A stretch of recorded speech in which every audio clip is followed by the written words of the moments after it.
I listened to your interview with Marianne Williamson, and you get into a lot of the details of your work, and I recommend people go and listen to that as well. I watched it on YouTube. But I want to have a slightly different kind of conversation with you, because I am really interested in this kind of the philosophical meat of what you do.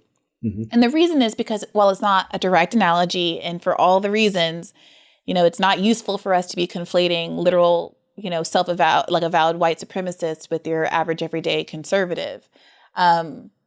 Notably, in the story about the twin daughters, when the neighbor comes over to warn her parents what one of their daughters is up to, it is a Jewish neighbor, right? And they're like, well, I'm a Trump voter like you guys, but this is too far, right? Like and lumping all those people together, when obviously there's a set of parents that are aghast and horrified by what their kids are doing, it shows the lack of utility in lumping everybody together like that. But because of what I try to do and what my political project is, you are doing at the extremes what I think all of us politically have to be doing. And so I think there's lessons to be taken that can be applied more broadly, even if we aren't literally talking about how to flip Nazis. And I'm really interested also in this idea of shame. I want to read a passage back to you from your book. Mm-hmm. You say, I understand the value of shunning bad behavior as a deterrent and social corrective for the harmful urges humans exhibit. We must confront hate wherever we see it and punish those who've committed violent crimes. That much I agree with. I also believe that violent or hateful people should not fully enjoy the benefits of a peaceful society until they are willing to hold themselves accountable for the damage they have caused. But while an individual is assessing the actions necessary to maintain their accountability, we must allow space for rehabilitation and growth to occur, or we risk adopting the same type of intolerance extremists are guilty of. We must be careful not to become so blind in our position of hate that we embody the very things we hope to eradicate. In an era where moral arguments often play out over social media, this can be difficult. Where extreme judgment thrives, or what some call virtue signaling, a pejorative for the expression of moral values with little substance beyond words to back it up, it can sometimes prove impossible. Too many times I see sincere individuals who are hoping to abandon their extremist mindset get shoved back into the arms of ideology by anti-hate activists who subscribe to a social punishment-oriented philosophy of boycotting past indiscretions as irredeemable sins, a cancel culture that is itself extreme in its rigidity and lack of nuance. I gotta say, I'm on board. You were speaking my language here. I wrote an article on the politics of political shaming many years ago at Current Affairs. There's stacks and stacks of psychological research to back up that when you shame people, it causes them to retreat as opposed to kind of own up and want to be accountable. And that there's a psychological difference between even guilt and shame, guilt being a more socially adaptive kind of emotional response that provokes people to want to change their behavior because it doesn't strike at the core of the ego. The thing you did was irredeemable, not who you are, right? Mm-hmm. Shaming someone and saying you are irredeemable says, well, what my options are to believe you and then I'm screwed, or I don't believe you and I keep doing what I'm doing and I go deeper into the hole. Why is this what seems to me to be so obvious? Why is it so hard for people? Why do you think it is that we end up with so much of this virtue signaling, which, to your point, I think is really empty? It's empty. It is performative in lieu of, I think, the harder thing, which is meeting people with some degree of compassion with the goal of changing them in a way that's societally beneficial. Compassion, a kind of selfish compassion, frankly, because it's for us, not for them. Yeah. I mean, I think that there are levels, right? If we take prison, for instance, and we talk about guilt, you said guilt versus shaming, right? We send people to prison when they are guilty of a crime, right? And then we continue to shame them for decades and decades after they get out of prison with the fact that they're not allowed to get certain jobs, that they can't vote, that they can't, participate in ways that we've, supposedly been rehabilitating them to be able to participate in. The truth is we don't rehabilitate people and we don't allow them to participate after they've kind of served their time. Yeah. So, I mean, I don't know. I mean, it's complicated. I think certain people are being very performative and they're almost, condemning other people because they're guilty of certain things that that they're using now as kind of like a weapon against other people. How many times do we hear about So many of these, people who are loudly homophobic end up, they're covering up the fact that they've been, living that lifestyle secretly. And it's kind of like a way to cover up how they feel guilty about something. So I think you see a lot of that in hate as well. I don't know. I mean, I think as human beings, we're complicated right now with the kind of injection of so much content, so much media, so much influence coming at us, especially during a pandemic in the last, 19 months where we've all been kind of inundated with, opinions and editorials from a million different people. We seem to all be developing the same opinions on everything on one side of the spectrum or the other, right? We're deeply polarized, but we're all of those same, kind of polarized opinions. There really is no nuance anymore. And that scares me, to be honest with you, because I feel like we are in this moment where it's a super important moment for us. I don't know, if we are going to survive this polarization, this constant attack against each other.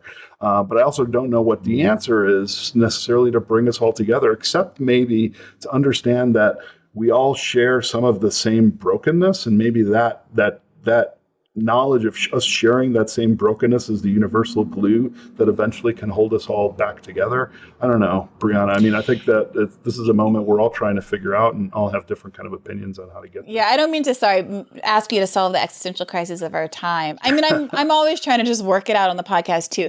I mean, your point about people performativity covering up their own kind of guilt resonates with me, because what I have found is some of the people who are most strident in their objections to some of the, political ideas that I have are themselves what I would consider to be politically moderate in a way that actually ends up hurting me more than any given Nazi is likely to hurt me in the course of my life on an institutional level, right? So liberals are very good at saying, institutional racism is the real problem. Racism isn't just some guy in a KKK hat.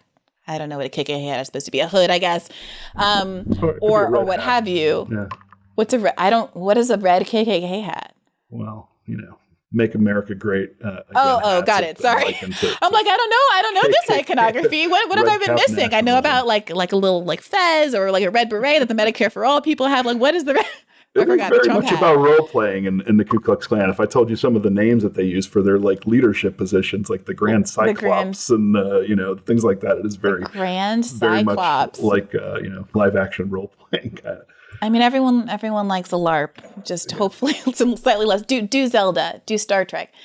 But what's frustrating to me is that like it does feel like, well, if you were so good at identifying that structural racism is the biggest impediment to equality for historically marginalized groups, then why the objection that, I mean, like that to me, that's the real focus of my ire, right? It's not that I am not extremely negative on Nazis, do you know what I mean?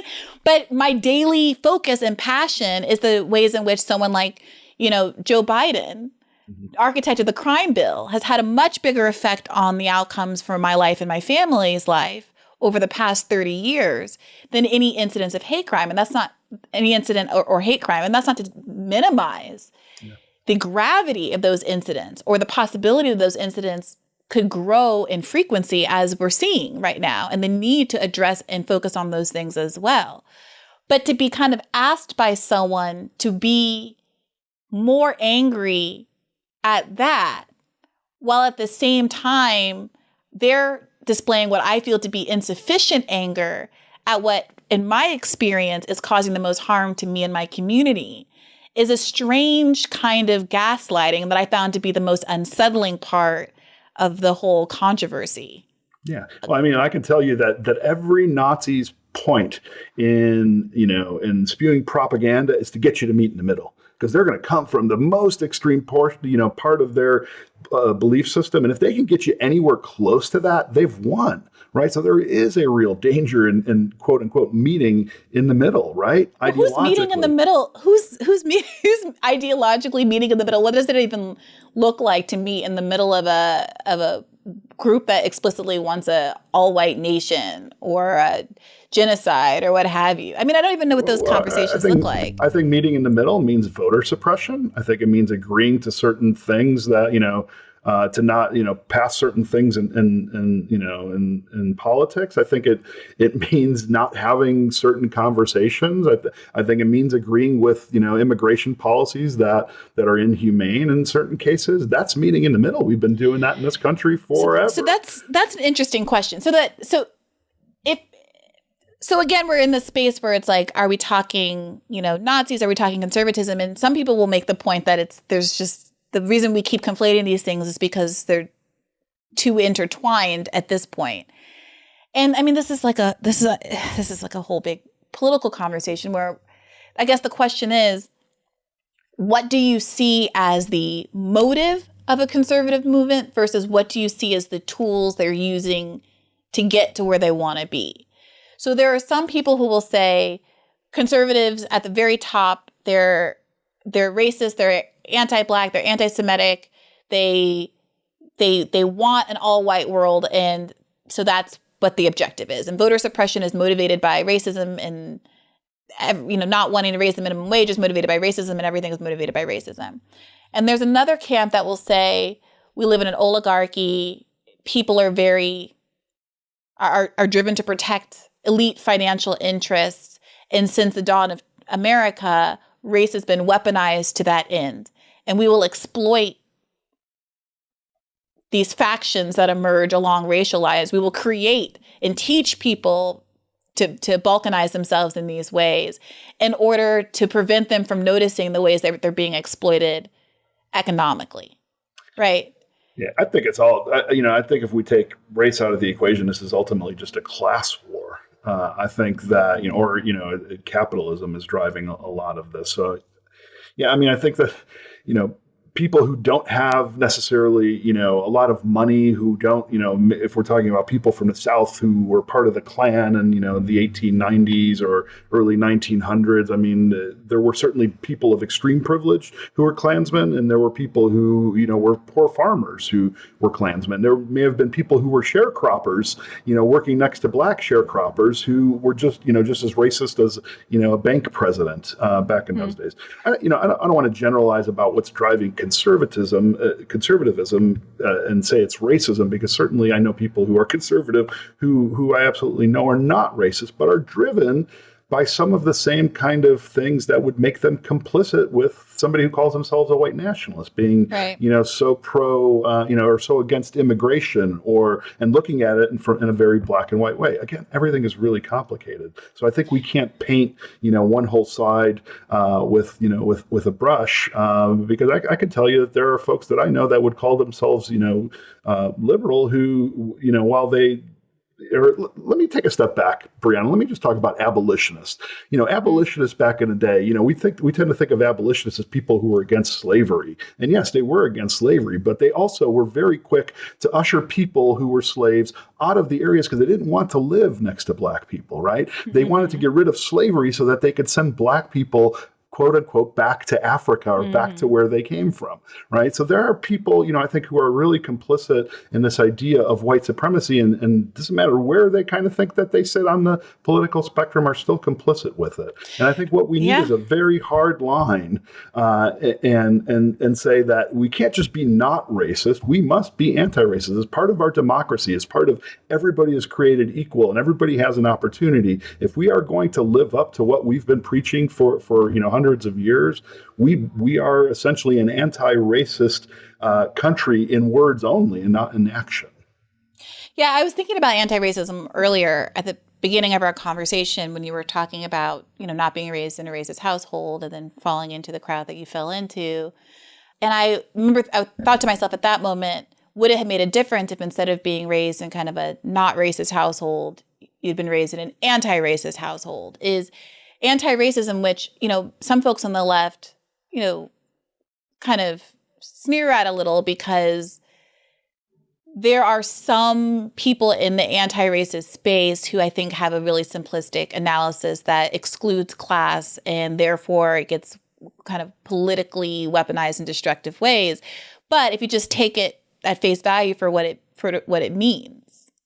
The idea of being proactively anti-racist, do you think that would be a meaningful balm against these kind of recruitment efforts? Do you think would have mattered in a case like the case with the twin girls? No, I mean, I think not unless it's a complete societal shift. I mean, we still live in a country with, systemic racism and institutional racism, and that, is a breeding ground for future racism. I don't know that we can eradicate it unless we, eradicate it institutionally and systemically. I don't think that, we can convince people to not fear, that things are being taken away when they still can't access things like healthcare and education. You were talking earlier about all the things that you work for, and I think wholeheartedly, all the things that you work hard for are all the things that are going to counter extremism in the future in a large part, right? Access think so too. Everybody but to other people don't agree. Access to everybody to healthcare, access to mental health care, access to jobs. Yeah. Those are all the things, because happy people don't become extremists. I know that that's making it sound overly simplistic, but happy, full of joy, whole people aren't looking to join a hate group, aren't looking to marginalize somebody. I'm not talking about rich, I'm not talking about privilege, I'm talking about full of joy, people who have all the things that they need, like family, like access to support, access to help, access to education. Those are the types of things that make people whole. And if we have that, that is what pushes out people's ability to want to gravitate towards extremism, because uncertainty, that's the number one ingredient that really pushes people towards extremism.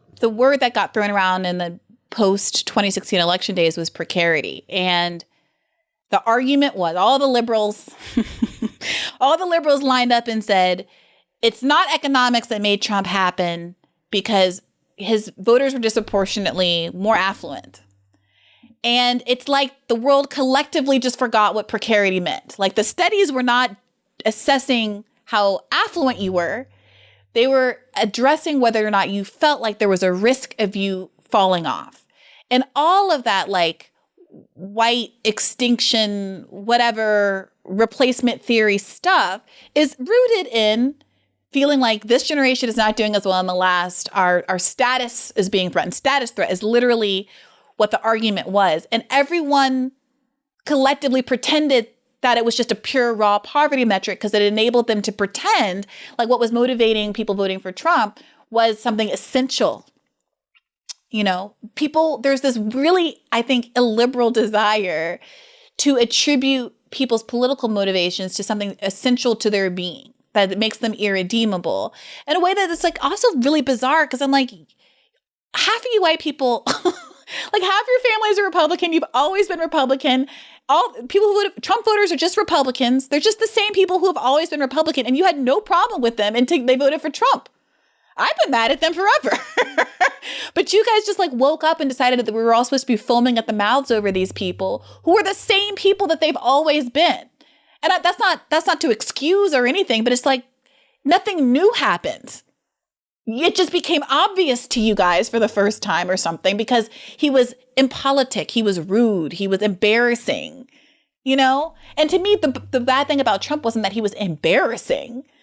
It's the same kind of conservative neoliberal project that has always been a problem, and frankly is all too common on the left among Democrats as well. Yeah, I mean, listen. I think that America, just in general, has an issue right now, has a problem with the uncertainty or what we were talking about just now, and the fact that we don't know what the future holds. We, as a country, and I talk about identity, community, purpose for individuals being something that might lead somebody towards extremism.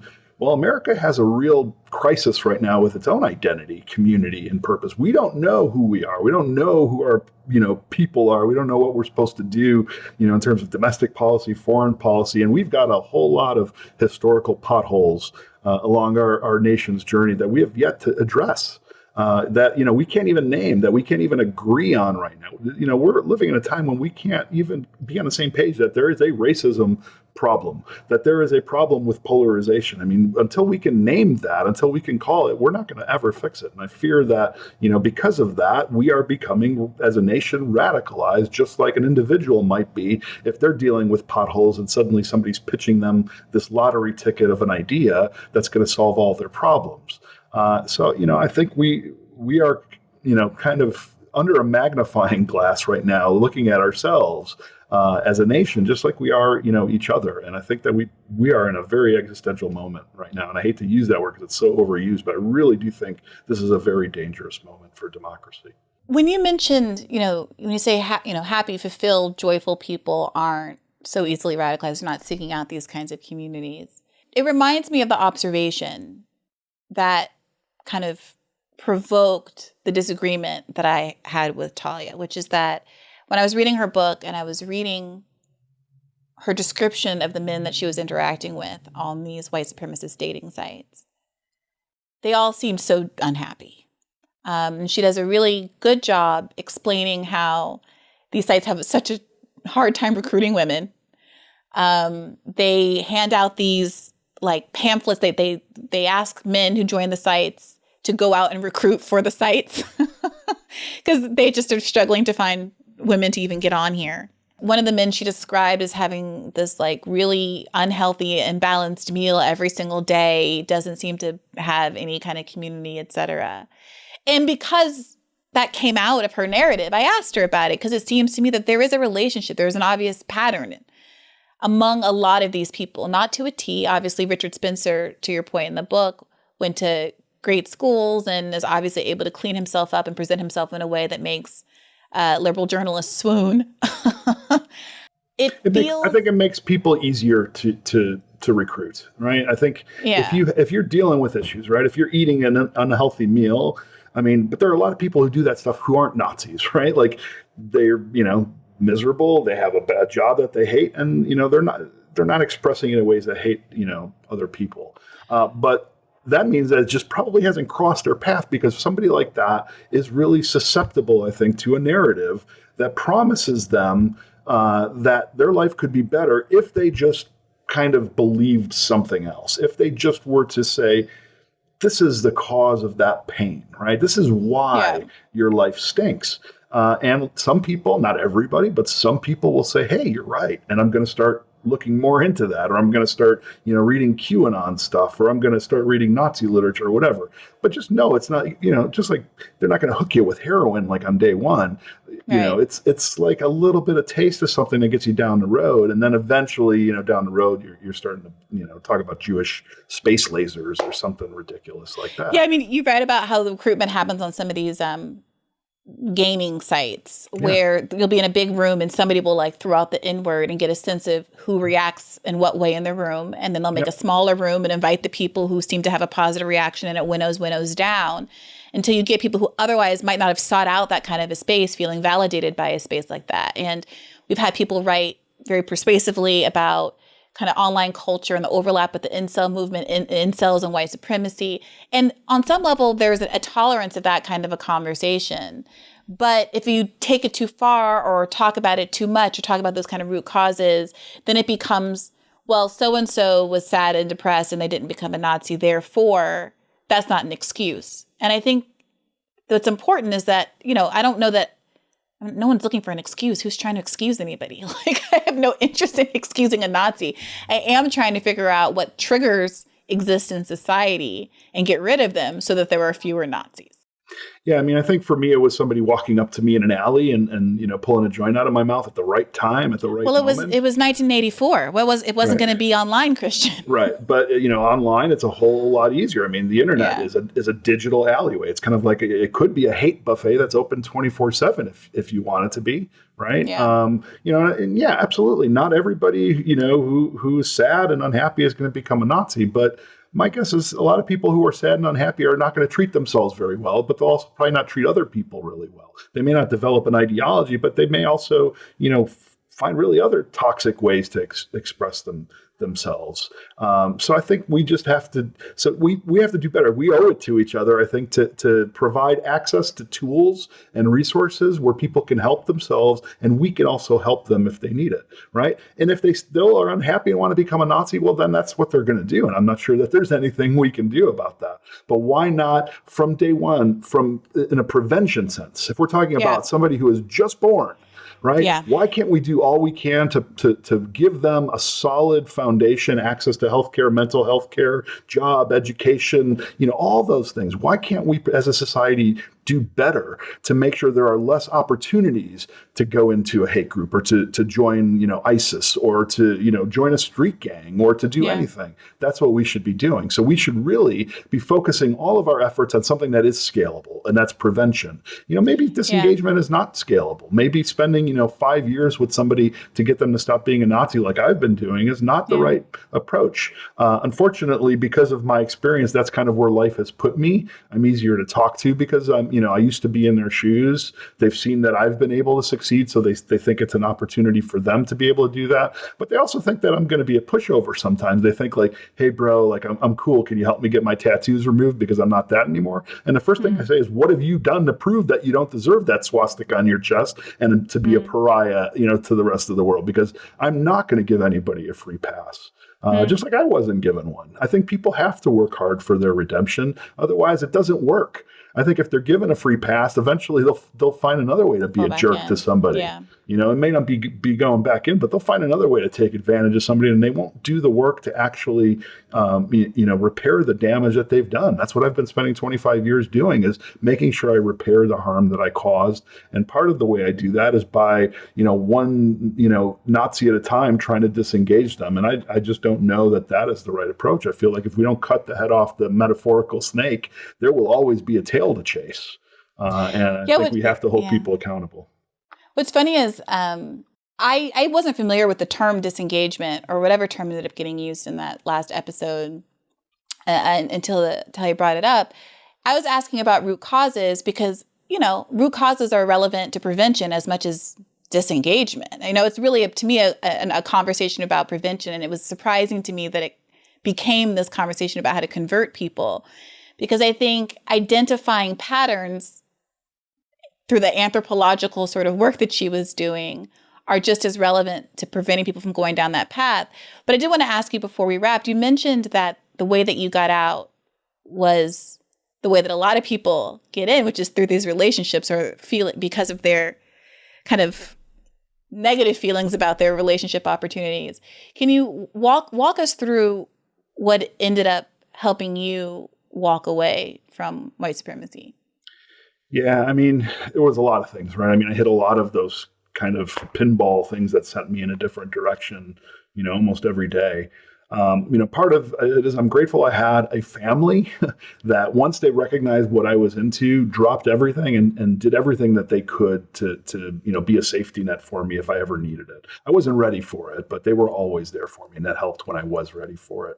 But I opened a record shop in 1995 to sell racist music that I was making. I was a propagandist performing racist music all over the world. And as part of that record store, I also sold, I couldn't go into City Hall and ask for a license to sell racist music. So I just sold all kinds of music. I sold punk rock, and I sold some hip hop and some heavy metal. And it was the people who came in to kind of shop at my store who weren't the racist people I was selling racist music to that really had the most profound effect on me. I started to recognize that I had much more in common with them. And you have to remember, I was 14 years old when I kind of, separated myself from the world and made myself a part of this very small white supremacist world that I was a part of at that time. So I kept myself from a lot. So I started to, at 22 years old, recognize I have a lot more in common. And I like these people who are Black, who are gay, who are Jewish, who are Muslim, a lot more than the people I've surrounded myself with. Part of that was, for the first time in my life at 19 years old, I met a girl and we got married and had a child. And it was the first time in my life outside of the movement that my sense of identity, community, and purpose was challenged, because I had to ask myself, am I a father or a hate monger? I couldn't really do both and be good at either one. And a community, was it the one I'd given life to or the one I'd surrounded myself to boost my ego? And as far as purpose, well, it was either to kind of scorch the earth or to create a good one for my family and my kids to thrive in. And that started to really kind of put a wedge into what I was thinking. And then I started to meet people, kind of in secret. I certainly wasn't sharing my confusion with my white power friends because it wasn't a safe place to do that. I started to really, find comfort in people who were totally outside of somebody I should at that time have been a part of. And I'm so grateful for them because they, again, knew everything about me, knew what I was doing. And they said, you know what, you're better than that. And I think that they were challenging me without punching me in the nose. I think that they were challenging me, maybe metaphorically punching the Nazi, and I reacted, and I started to really feel very ashamed of what I was a part of. And I pulled the music, had to close my store because it was so much of my revenue. And then for the next 4 years, I lied to my white supremacist friends and said, hey, I just need some time to get a new job, to build my family back, because my wife had left me. She wasn't a part of the movement like I was. And I lied to them and I said, I'll be back. I just need some time. And all I did was run as fast as I could to try and like understand who I was, what I had done, where I wanted to go. And eventually in 1999, that kind of came full circle when I met a man, a black man who during my high school years was the high school security guard there. And just like by this, total karmic event, my first job out after the record store was working for IBM, installing the computers at the old high school I went to. And I met this man, John Holmes, who looked me in the eyes and said, you have to fix what you broke. If you want forgiveness from me, if you want to be able to forgive yourself someday, then you better make your life about figuring out how to repair what you broke. And that was when I started to do the things and put myself in situations to ask for forgiveness and to actually do the work to overcome that. And that was really what set me down the path in 1999, 2000 into the work I'm doing today, because I started off self-reflecting on all the ways that I was terrible. Then I started to go into the communities that I'd hurt and ask for forgiveness and ask, how can I help? How can I do better? And ask them, will you please take me in and show me kind of the way to do things? And it was that journey that really led me to saying, okay, I need to go back into the world I was a part of and being a bridge for people who, like me, wanted to leave but didn't know how or couldn't find the resources to do that. I'm not for everybody. I'm not interested in helping Nazis. If they want to stay where they are and they want to continue to be Nazis, well, they can do that. Know that I am not their friend. I am their enemy. But if there's somebody in that group who says secretly, hey, I don't want to do this anymore, well, then I'm going to give them a chance, because I'm going to give them the benefit of the doubt that they can fix what they broke, that they can do the work. And if they're not willing to do that, well, then they're not going to get my support. And it's as simple as that. Hey, YouTube, don't forget this is a podcast. To get full episodes, including ones that are behind a paywall, go to patreon.com/badfaithpodcast. To get more episodes, please do subscribe to this channel, hit the notification bell, and like this video.